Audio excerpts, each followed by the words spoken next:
Senators, pursuant to order, I now call Senator Collins to make her first speech and ask senators that the usual courtesies be extended to her. Senator Collins.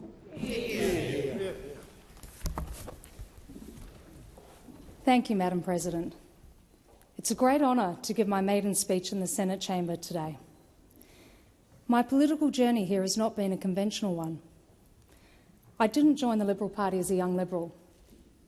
I joined the Liberal Party in 2019 as a 35-year-old when I was 8 months pregnant with my fourth child. 5 years later, I had the privilege of being pre-selected for the Senate. Tonight I'm not going to tell my life story, but I want to share some of the things that shaped me and what I want to achieve in the next 6 years. I'm a New Zealand-born Australian. I moved with my parents and two big brothers from Queensland to New South Wales when I was 13 years old. When I finished high school, I had no idea what I wanted to do. So I did what so many uninspired 19-year-olds do and enrolled in an arts degree.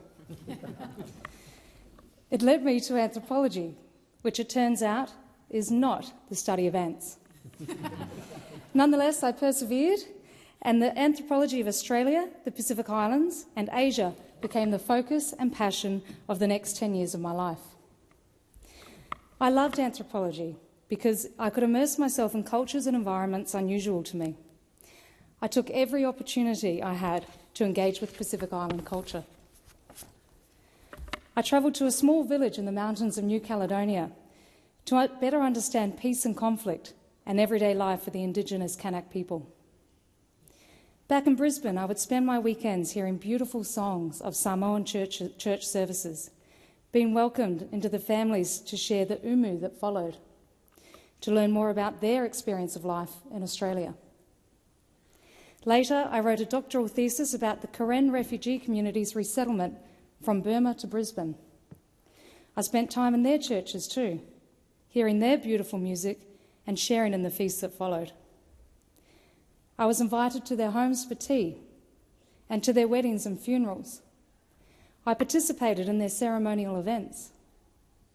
I stayed in refugee camps on the Thai-Burma border to learn about the power of transnational relationships for the over 100,000 people trapped in place and time since the early 1980s. There, I met some of the most resilient and kind-hearted people I've ever come across. As I was waiting for my thesis to be reviewed, I was approaching 30 and wanted to start a family. However, I was single at the time. So I finally agreed to go on a date with someone I had been friends with for over a decade. Then 5 days later, I was offered what I thought was my dream job, lecturing at the University of Fiji. I was given the day to decide. I was over the moon, and I called my mother, who was, surprisingly, unenthusiastic, and suggested I take the weekend to think about it. And I'm glad she did, because I was given a counter-offer that weekend, just 10 days after our first date. Ben took me for a walk to my favourite church overlooking the Brisbane River and got down on one knee in the churchyard. He had asked my parents' permission just a few days earlier. That weekend I was faced with a big decision that so many professional women face: career or family. And I know that every woman's decision on that is deeply personal and complex. But it was an easy decision for me. And we were married 5 months later at All Saints Church, having our first child 12 months after that. We had 4 kids in 4 years, none of them being twins. Spending those years at home with my children has been the most rewarding experience of my life. It was also the hardest, for the simple reason that children are hard work. So I kept my mind busy. I wrote papers for publication and studied for a Master's in Global Development, which included an internship with the Minister for International Development and the Pacific. That short time in the Minister's office shifted my passion from academic research to policy development. And so the following year, I nominated for pre-selection for the Division of North Sydney. That pre-selection didn't eventuate. So a couple of years later, I tried again, this time for the Senate. I lost that pre-selection, so I tried again 5 months later, this time for the now defunct division of North Sydney. But I lost that one too. 3 weeks later, I tried again for another Senate casual vacancy, and I lost again. Having lost 3 pre-selections in 6 months, some people were quietly suggesting to me that constantly losing all the time was making me look bad. But I've always believed that it's not how you win these things, it's how you lose them. And as hard as it was to face my children every time I lost, I was never going to let them see me give up. From the bottom of my heart, thank you to all the Liberal Party members who put their faith in me to represent them in the Senate today. There are too many of you to name, and I know some of them would prefer not to be named. But I do want to single out one person and thank my local member, the Honourable Member for Lane Cove, Anthony Roberts. You backed me from the very start and never gave up on me. I hope I can represent the people of New South Wales with the same unwavering dedication that you have. God bless you, mate. In all those years at home with the kids, it dawned on me that successive governments have failed to establish a family policy framework that is fit for purpose. The consistently declining Australian birth rate is now at an all-time low of just 1.5 babies per woman. There are many reasons why Australian women are having fewer babies, but we must face up to the reality that a declining birth rate is evidence that Australia's family policy framework is not fit for purpose. Family policy should be the natural home for the Liberal Party. As former Prime Minister John Howard recognised, we believe that the family unit provides the best social welfare system ever devised. In every culture I've studied, and in my own experience, family is the glue to a cohesive society and the backbone of a strong nation. So what does fit-for-purpose family policy look like? Australia has a tax system that recognises the output of individuals but fails to appreciate the contribution of the family. Parents with children should be able to aggregate their marginal tax rates and file jointly. We are a nation of families, not individuals. Income splitting should not just be a tax strategy for the wealthy, it should be a basic right of the home. And we need to encourage bigger families. We should increase the tax-free threshold for a household every time they add a child to the family. When families grow, Australia prospers, and we should be incentivising that. We also need to accept that the childcare subsidy system is broken. Childcare subsidies are not bringing down the cost of your childcare, they are just increasing the burden of your taxes. The childcare subsidy should be abandoned and replaced with a childcare tax deduction. And parents should be free to choose where that childcare tax deduction is applied. Because if parents choose in-home care over private equity-backed conglomerates, childcare conglomerates, they should not be disadvantaged. We need to rebalance the childcare industry back to its natural state, where childcare is a community service, not a profit-making machine. After being a stay-at-home mum for 7 years, I became a research fellow at the Lowy Institute, where I had the opportunity to develop Pacific Islands policy and engage with Pacific leaders. I'd particularly like to thank Michael Fullalove, Hervé Lemahieu, Amy Dobbin and Dan Flitton for their support during my time at the Lowy Institute. And a very special thank you to Jonathan Pryke, the ultimate legend of Pacific Islands affairs, who first hired me at Lowy. You saw my time as a stay-at-home mum as a career strength, never a weakness. And if there were more people with that kind of mindset, this country would be better off. When Sir Frank Lowy founded the Lowy Institute in 2003, he had a vision to help Australians better understand the global challenges shaping their lives. He wanted to take Australia to the world and bring the world to Australia. It was, in Sir Frank's words, an investment in ideas. That vision is more important today than it ever was. because I grew up with relative peace in our region. But my children are growing up in a very different geopolitical environment. Australia needs to have an honest conversation about what is going on in the world and what we will do to protect our place in it. As a baseline, we need a comprehensive national security strategy that articulates internal and external threats facing Australia and how we will get ahead of them. A current national security strategy will guide the political, intelligence and defence community and inform the Australian people about the harsh realities we are facing, something that has not been done by the political leadership for over a decade. Because if Australia's political leadership were completely honest with the Australian people, the case for increasing defence spending would be a no-brainer.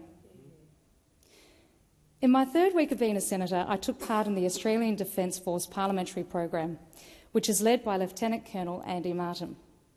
I was embedded in the 3rd Royal Australian Regiment, known as 3RAR, or Old Faithful.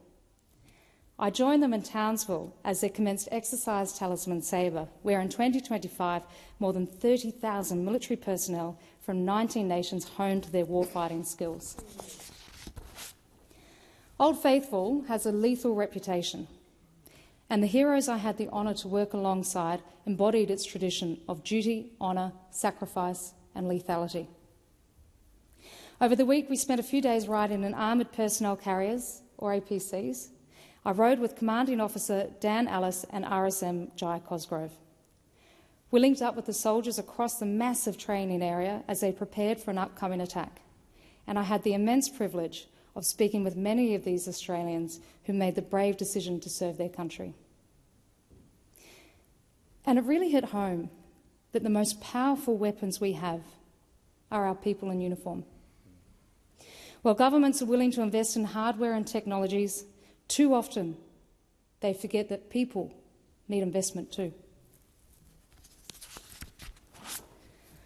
I was talking to one digger who has a 1-year-old daughter and another on the way. He reckoned his baby girl was going to take her first steps any day now, and he knew it was unlikely he would be there for that. Ultimately, this brave digger knew that sometimes you have to give up the things you love to protect the things you love. Even in peacetime, our uniformed men and women give up so much that we can easily take for granted. Sometimes it's the small things, like a shower. I didn't shower for a few days, but some of these soldiers will go for weeks, even months, without one. And sometimes it's the bigger things, like missing those first precious steps or the birth of the next child. And then there's the diggers who will pay the ultimate price for training at the highest intensity. It was a privilege to ride in the APCs with these soldiers. It was an honour just to stand next to them. But our soldiers, sailors and airmen need more. They need weapons, not white papers. They need an industry ready to be repurposed should the need arise. An industry that's continuously building, spurred on by hard and fast rules about minimum local content. Our top-heavy Defence Force needs to be more nimble and less risk-averse. Removing personnel caps will help us grow our enlisted ranks. We need to bring recruitment back in-house and give units the ability to recruit directly to their ranks. AUKUS is vital to our defence strategy, but we must ensure it does not compromise the resourcing needs of our other force elements. And we need to do so much better for our veterans, who spend years battling the effects of war and service only to be failed by a clumsy and slow bureaucracy, holding back support for too many years and for some, forever. We must never forget these are real people with real stories who were prepared to give up their lives for us and our children.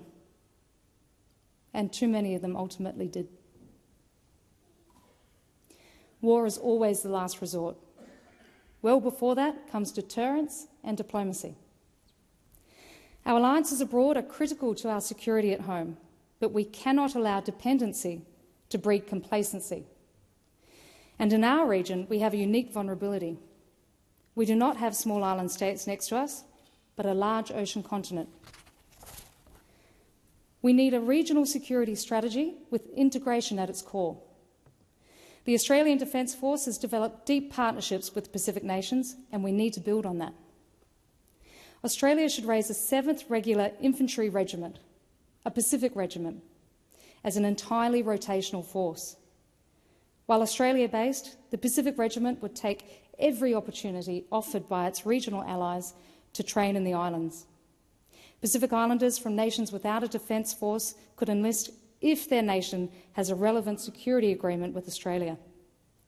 Pacific nations that already have a defence force could rotate their soldiers through the regiment if they have a security agreement with Australia too. The Pacific Regiment would be online to respond to civil unrest, natural disasters, election integrity and law and order requests from Pacific Island governments.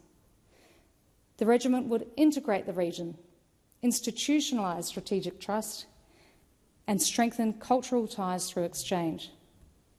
History has taught us that Pacific Islands are a potential theatre of war. The knowledge exchange and training in Pacific Islands terrain for Australian and Pacific soldiers would better prepare them for any conflict that may arise.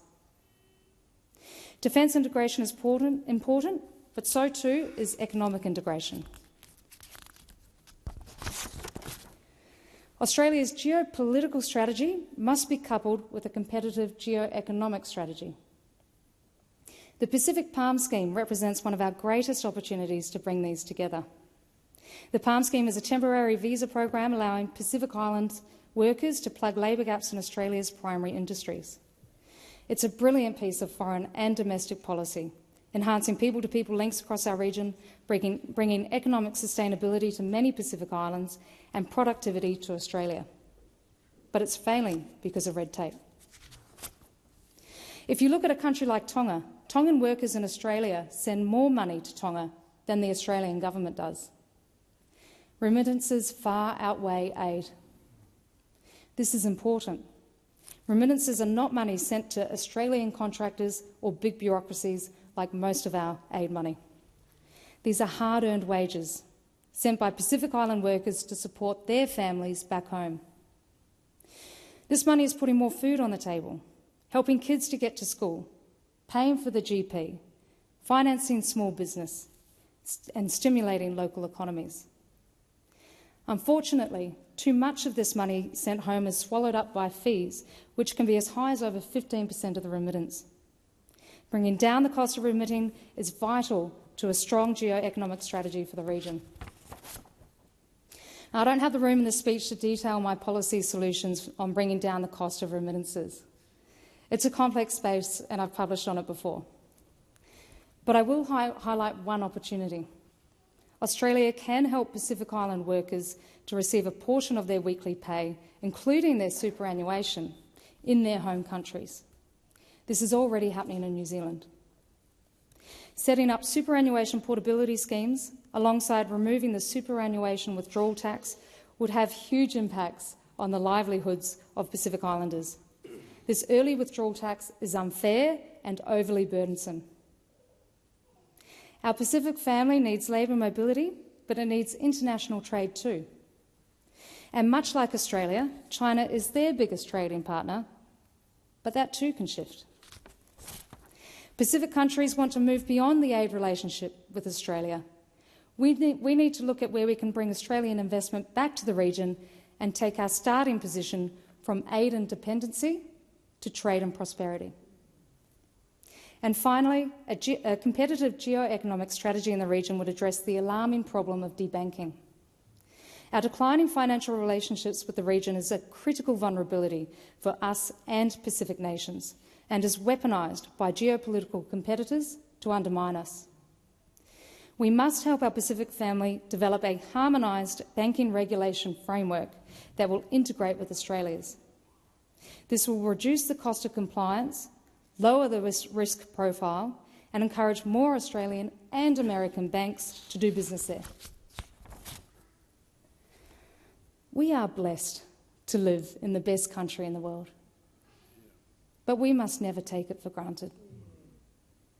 The freedoms we enjoy today exist because of the brave men and women before us who offered their lives to uphold the rules-based order.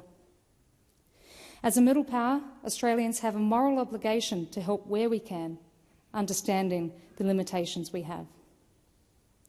And while we swiftly imposed sanctions on Russia for its illegal invasion of Ukraine, for some reason we took a wet wipe approach to a despotic regime much closer to home.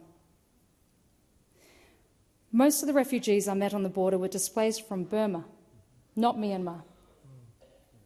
And any subsequent name change from this anti-democratic government lacks legitimacy. These persecuted people and other minority ethnicities of Burma are innocent victims of the world's longest-running civil war. We need to expand our economic sanctions, including on Burma's central bank, the primary instrument through which the Tatmadaw, the brutal army governing Burma, finances its wicked war against its own people. This is a pathetic regime that aims for nothing more than to oppress and kill and intimidate its own people. Don't fear what the sanctions will do to the people on the ground. The state has already failed them. Their services barely exist. I've seen firsthand Karen soldiers smuggling books and pencils so the children could learn how to read and write. I've seen temporary huts still housing people 4 decades later. Black plastic sheet roofs scorching in the heat of more than 40 summers. Where food is scarce, but hopes run high. For the lucky ones who eventually found a home in Australia, they had a second chance at a better life. Before I close, I'd like to thank you all for being here tonight to hear what I have to say. I am deeply humbled. Thank you, Mum and Dad. The values I am here to fight for are the ones that you instilled in me. My 105-year-old grandmother, Pat, is watching from Wellington in New Zealand. Nana was the 11th person to sign up to the New Zealand Women's Royal Navy Service after World War II broke out. Nan, I love you so very much. Your grace and service inspire me every day. God bless you, and thank you for always answering your mobile phone so we can stay connected, even if it does take a few rings. To my big brothers, I am the favourite child. And it's now on Hansard. Thank you for always looking out for me and always being there whenever I needed you. And to my husband, Ben, who believes in me more than anybody else. I'm so glad that I agreed to marry you. That was the easiest and best choice I ever made. And to my beautiful children, you always gave me a reason to dust myself off and keep going. I will always put you first when I make my decisions. I will work hard to preserve and protect your hopes, aspirations and freedoms. Because when I fight for you, I fight for the rest of the people in the greatest country in the world. Thank you, Madam President. God bless you all, and may God bless Australia. Yeah.